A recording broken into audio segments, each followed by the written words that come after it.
Deep thinking की इस video series में हम बात कर रहे हैं पतंजलि जी के अष्टांग योग के बारे में। उसमें से जो 6 अंग है उसके बारे में अलग अलग हमने 6 सेशन में बात कर ली है। आज जो 7वां अंग है जिसको ध्यान कहा जाता है उसके बारे में बात करने वाले हैं।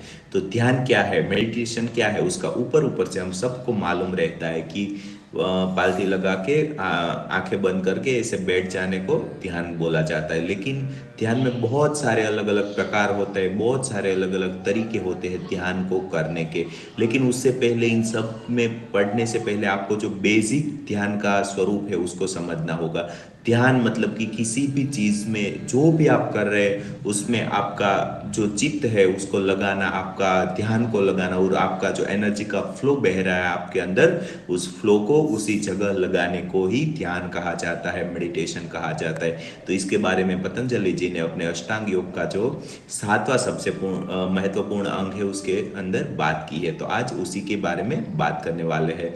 तो पतंजलि जी का जो योग सूत्र है उसका जो तृतीय अध्याय का दूसरा श्लोक है, तत्र तत्र प्रत्येकतानाम ध्यानम, मतलब कि जिस ध्येय वस्तु में चित्त को लगाया जाए उसी में चित्त का एकाग्र हो जाना, अर्थात केवल ध्येय मात्र की एक ही तरह की वृत्ति का प्रवाह चलना, उसके बीच में किसी भी दूसरी वृत्ति का न उठना ही ध्यान कहा जाता है। मतलब कि आप जो भी कर रहे उसी चीज में आपका 100% देना सबसे पहले बेसिक ध्यान कहा जाता है।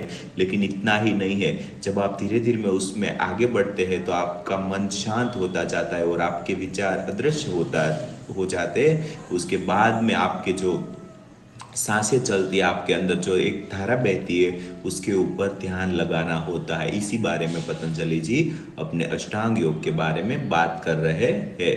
तो यदि सरल शब्दों में कहा जाए तो चित्त की निरंतर सजगता पूर्वक एकाग्र करने रहने की क्रिया को ध्यान कहा जाता है। अपना जो चित्त है, अपना जो मन है, उसको कॉन्शियसली देखते रहने को भी ध्यान कहा जा सकता है। अपने अंदर एक साक्षी भाव बना लेना है, अपना मन क्या सोच रहा है, अपने अंदर क्या फीलिंग्स उठ रही है, इन सभी बातों के प्रति कॉन्शियस रहने को भी ध्यान कहा जा सकता है।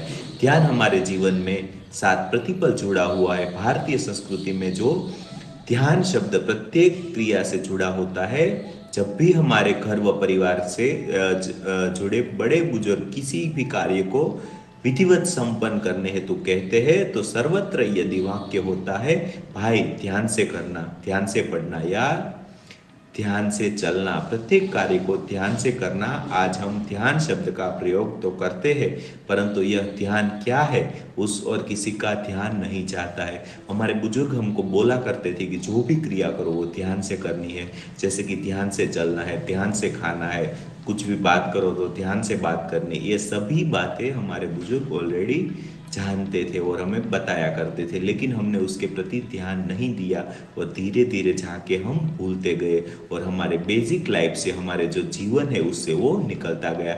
लेकिन अभी वापस ऐसा वक्त आ रहा है, जैसे जैसे हमने कॉन्शियसली जीना चालू कर दिया है, ये जो प्लेनेट है वो धीरे धीरे कॉन्शियस बन रहा है, तो धीरे धीरे ध्यान, योग, ये सब बातें वापस हमारी लाइफ में आ रही है।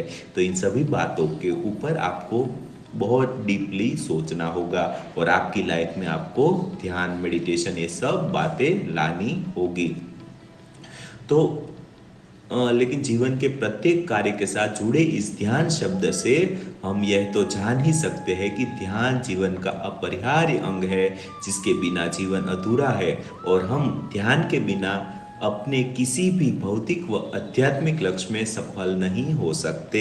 अगर हम किसी भी चीज को ध्यान दे के अपना 100% लगा के नहीं करते हैं तो उस चीज में हम सफल नहीं होते हैं, चाहे वो भौतिक चीज हो या आध्यात्मिक चीज, कुछ भी हो। ध्यान से ही हम सदा आनंदमय व शांतिमय जीवन जी सकते हैं। अपने आंतरिक जीवन के साथ लय व सामंजस्य स्थापित करना ही ध्यान है। ध्यान के द्वारा ही चेतना का विकास, इंद्रियों पर नियंत्रण तथा अपने ज्ञान व प्रकाश स्वरूप से सारूप्य स्थापित होता है। जैसे जैसे हम ध्यान लगाते हैं वैसे वैसे हमारा जो मन है हमारे कंट्रोल में आने लगता है, हमारे अंदर आने वाली फीलिंग्स पे प्रति हमें कंट्रोल हो जाता है। जब चाहे हम तब हमारे अंदर उस परम आनंद को प्राप्त कर सकते हैं, लेकिन उसके लिए हमें आगे पहले बहुत मेहनत करनी पड़ती है। हमारा जो ध्यान है उसको हमारे मन पे, उसके हमारी सांसों पे लगाना पड़ता है, हमारे शरीर की प्राण ऊर्जा को बढ़ाना पड़ता है, हमारा जो मन है उसको एक जगह पे कंट्रोल करना सीखना पड़ता है, हमारे प्राण शरीर में जमी हुई अशुद्धियाँ को धीरे धीरे हमें क्लीन करनी पड़ती है। उसके बाद में हमारा जो ध्यान है वो परम तत्व पे लगता है और हमारा जो आत्मा है उसका परम तत्व के साथ मिलन होता है।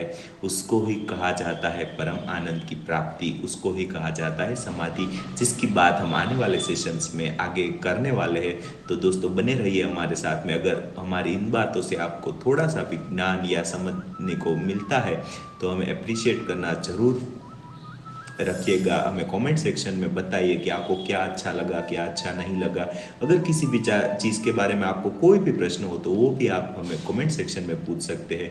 जुड़े रहिए हमारे साथ, हमारे विलनेक यूट्यूब चैनल को सब्सक्राइब करें और बने रहिए हमारे साथ। आपके इस कीमती समय के लिए आपका बहुत बहुत धन्यवाद। आपके अंदर बैठे हुए उस परम तत्व को प्रणाम करते हुए thank you so much for your valuable time.